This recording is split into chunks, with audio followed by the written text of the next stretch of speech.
Senior season. Yeah, big one. Has it sunk in yet? No, not even close. I mean, Coach mentions it probably once or twice a week, you know, hey, sand's running out, but we're just loving the ride and just trying to make the most of it. I like it. So we'll jump back into time a little bit. Let's go back to your roots. Okay. Ponte Vedra High School. Yeah. Play for your pops. Yep. Had a little bit of success up there. It wasn't too bad. Tell me about the 2012 season. District title. Yeah, it was just, I mean, so Ponte Vedra, I went there the first day it ever opened. I was a part of the first class to go there, so to be a part of that was awesome. And then, you know, 2012 season came along. Coach Driscoll recruited me heavily, and so did UNF staff. I committed, which was a great feeling, best feeling of my life for sure.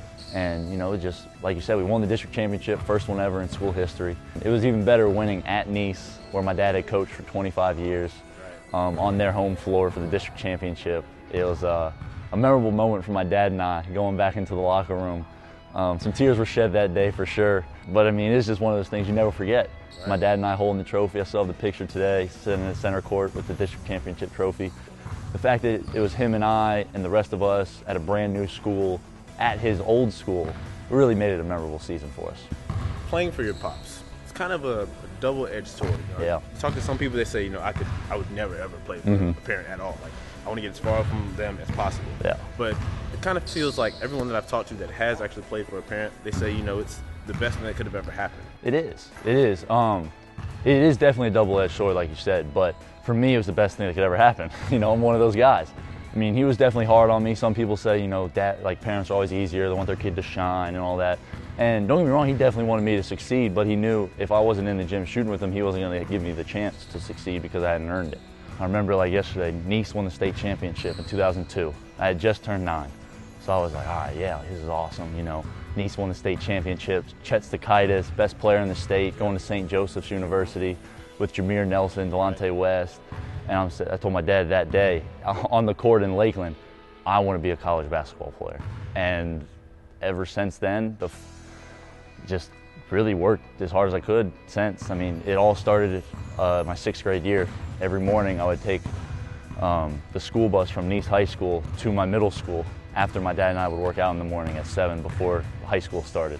So that's, I think that's where he knew I was really committed to what I had stated earlier, which was, you know, I want to be, one, as good as I can, and 2, play basketball as long as I can and get to college. And I told my mom she would never have to pay for a class in her life, for me at least. And I was like, you guys do so much for me, I want to pay it back in the least way I can, and that's to go to school for free. And Coach Driscoll gave me that opportunity to flourish on this floor and in this university, and I'm truly grateful for that. But like I said, it all started because of my dad being there for me as my coach.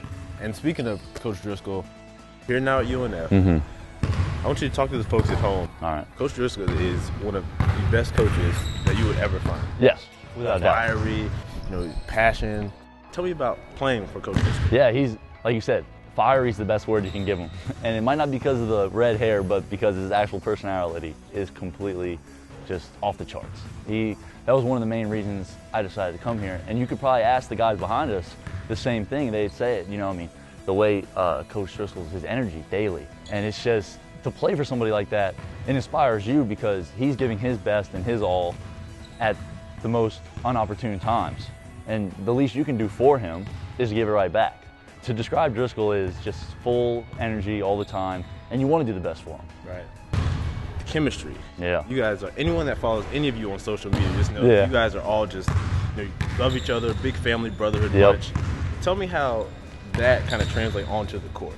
For me and Bebe and Aaron, the guys that stuck around that freshman year, you know, we saw what a team really can do for each other. Bebe and I decided, you know, we do our team together, and then it's 1, 2, 3 family. And that it's a big bond. It's huge. I mean, we're going to go into the locker room after this, and I can guarantee Trent Mackey and Zach Friesman, our head manager, are probably playing NHL hockey right now, yelling at each other, but in the best way possible. Right. It's just, we just love each other. We truly enjoy each other's company on and off the basketball floor. And when we get on the floor, I mean, like you said, I think it shows. It really does show, because everyone wants everyone to succeed.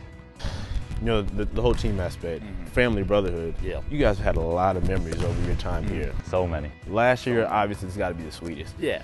If you had to pick one memory to be your favorite, what would you say? I mean, of course, the common one around the team, cutting down the nets, ASUN championship here on your home floor. First ever NCAA bid, 6,000 people in the crowd. I mean, it was unbelievable. You really couldn't hear yourself. But one that will surprise most people is that, maybe not surprise, but the win at Purdue last year. Everyone as a team, we just sprint right into the locker room as quickly as we can. And we all kind of look at each other in silence and just start, just kind of like how the Panthers do, just kind of look around, see, and then everyone just starts dancing, right? Like on cue, like together. And it was just, it was one of those moments where, I kind of thought our brotherhood separated us from other teams. So now we're going to get down to the nitty gritty. All right. Game time ready. Yep. That's the show. All right. What does Beau do? It's game week. You got a big game on Saturday. Huge one. It's Monday. Okay. What do you do? So a typical week, we'll have weights twice a week, 7 a.m., typical. And then every time after weights, I come right into the gym and I get a workout in with Coach Driscoll, one of our student managers, Fisher, behind us. And then, practice every afternoon at 4:30. And every day after practice is always Baby and I were the last two to leave the court, no matter what. I don't know why. I think it's because we're attached at the hip almost. We just hang out. And then, our Fuji date, that was big time. Because if it was big time. We'll go right to game day. And on game day, wake up, breakfast, shoot around practice. Normally I'll get like a couple extra shots in at the end, like 10 minutes. Baby and I, like I said, are always the last ones off. Go back to the room, always got to get a 45-minute nap in, always. It's always 45 minutes, no longer, no shorter. And then go get my ankles taped, like everybody else.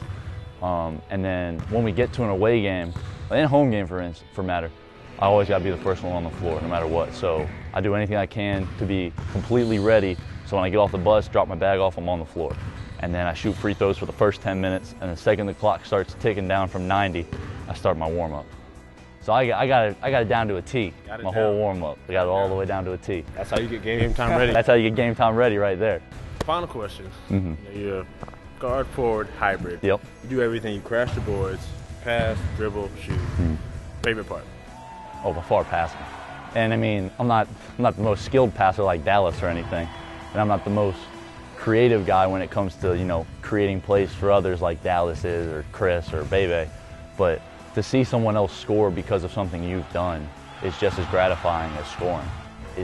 It's fun to watch, You see the Spurs and Warriors, how fast that ball moves sometimes, and you're like, wow, no wonder they score 120 points a game. And like we kind of try to emulate that in a sense.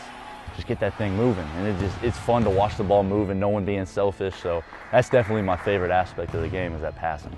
Got to share the sugar. Hey, share the sugar. Share the sugar. How many of you guys thought he was going to say shoot? I know you did. But don't worry, I got you. We know he can pass. We're going to show you how he can shoot next. We'll be right back.